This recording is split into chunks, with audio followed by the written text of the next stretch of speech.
A paz, meus irmãos, tudo bem com vocês?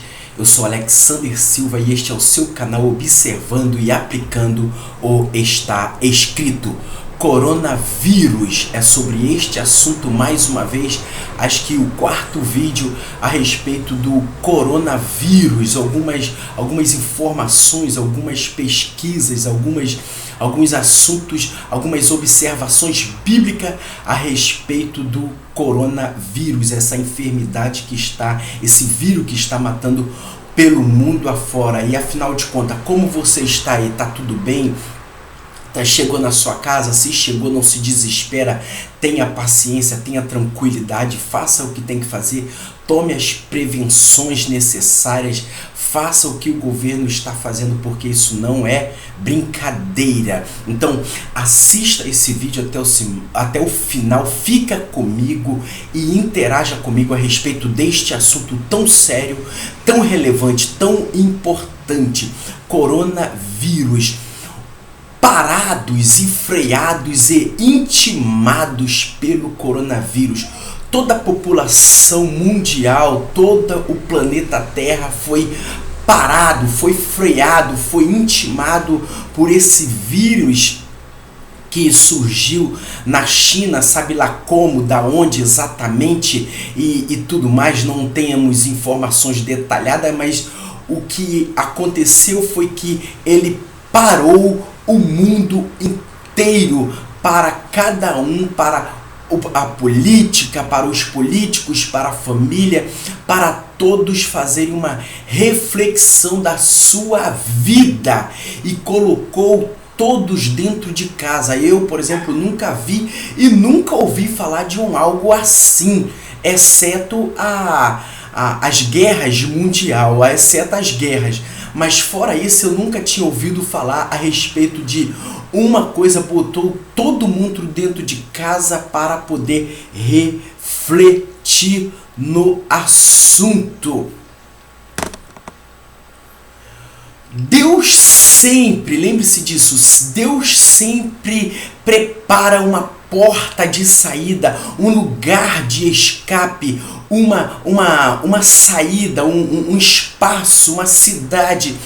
Deus, ele sempre na história da humanidade sempre preparou algo para a sua saída, para a sua vitória. É claro que o controle absoluto está nas mãos dele, a vontade absoluta está nas mãos dele. Então, quem ele achar que deve partir, vai partir. Aqueles que ele achar que deve recolher, ele vai recolher. Mas contudo, lembra que você está guardado. Ele sempre preparou uma saída, uma porta de escape para a humanidade. Lembra no Jardim do Éden? Deus, ele preparou um Éden para o casal, para Adão e para Eva. Quando eles pecaram, Deus fez aventais, já simbolizando ali a morte de Jesus na cruz do Calvário. Quando no dilúvio Deus preparou a arca para que eles pudessem, aquela família pudesse escapar das águas. Quando Deus levou o seu povo por intermédio de Jacó para o Egito, Deus preparou ali uma cidade para eles, uma cidade chamada Gósen, uma cidade que os historiadores dizem que era muito boa, muito fértil, dava de tudo, até o próprio faraó diz isso, uma cidade de Gósen. Então Deus tem uma Gósen para você, Deus tem uma cidade para você.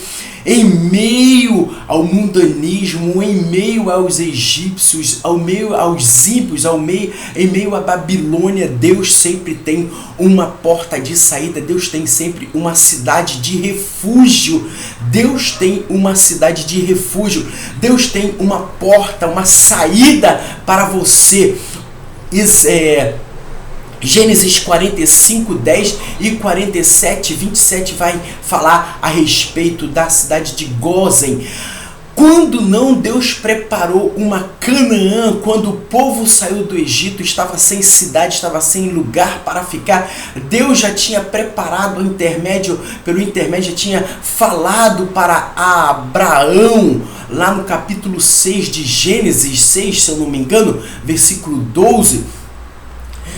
Deus já tinha preparado a cidade de Canaã, quando os anjos da morte, o anjo da morte passou ali no Egito, ferindo a todos os primogênitos. Deus poupou o seu povo, o povo que acreditava nele, o povo que acreditava numa saída, numa solução, tinha fé. Então tenha fé que nada vai acontecer. E se acontecer, aprove Deus assim, e bendito e louvado seja o nome do Senhor, como foi no caso de Jó. Jó não tinha culpa, Jó não estava em pecado, Jó não era um injusto, não era uma pessoa que andava por aí fazendo coisas erradas, mas o mal chegou na porta dele e entrou com permissão de Deus, mas contudo Deus lhe deu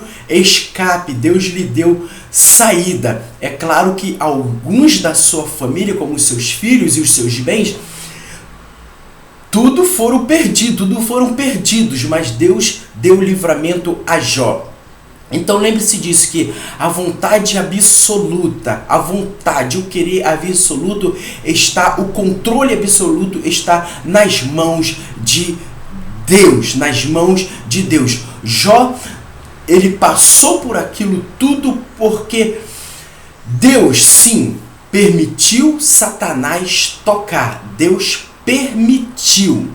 Não foi porque Deus quis, foi porque Deus permitiu para uma provação a Jó. Porque não era para Deus saber se Jó ia passar ou se era fiel ou não. Porque Deus sabe de tudo. Ele sabe se você é fiel ou não. É para você mesmo saber da sua resistência. Saber que você pode, saber que você consegue. Josafá, 2 Crônicas capítulo 20, e vamos ler um trechinho.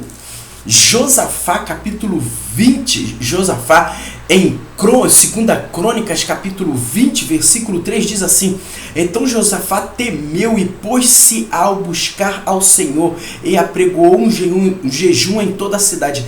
E Judá se ajuntou para pedir socorro ao Senhor. Também de todas as cidades de Judá vieram para buscar ao Senhor. E pôs-se Josafá em pé na congregação de Judá e de Jerusalém, na casa do Senhor, diante do pátio. Ou seja, Josafá ficou apavorado, sim, ele temeu, porque ele era homem, mas contudo, ele buscou ao Senhor.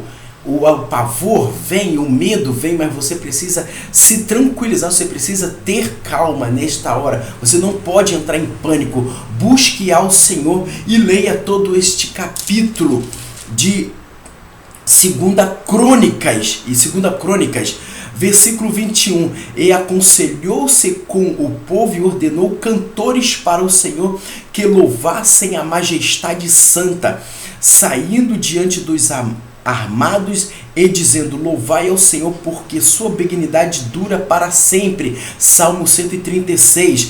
E quando começaram a cantar e dar louvores ao Senhor, o Senhor pôs emboscada contra os filhos de Amon e de Moabe e os das montanhas de Seir, que vieram contra Judá e foram desbaratados. Ou seja, enquanto Josafá orava, oferecia louvor, oferta de oração ao Senhor, os levitas cantavam ao Senhor e o Senhor ia dando vitória. Lembra de Ezequias e Sanaqueribe, quando o anjo da morte matou 185.000 soldados inimigos? Segundo Reis, leia comigo, 2 Reis capítulo 19, 14, que diz assim: recebendo, pois, Ezequias as cartas das mãos dos mensageiros e lendo-as, subiu à casa do Senhor, e Ezequias estendeu perante o Senhor, botou todas as cartas na mesa, e Ezequias orou perante o Senhor e disse: ó Senhor Deus de Israel, que habitas entre os querubins, tu mesmo, só tu és Deus de todos os reinos da terra, tu fizeste os céus e a terra.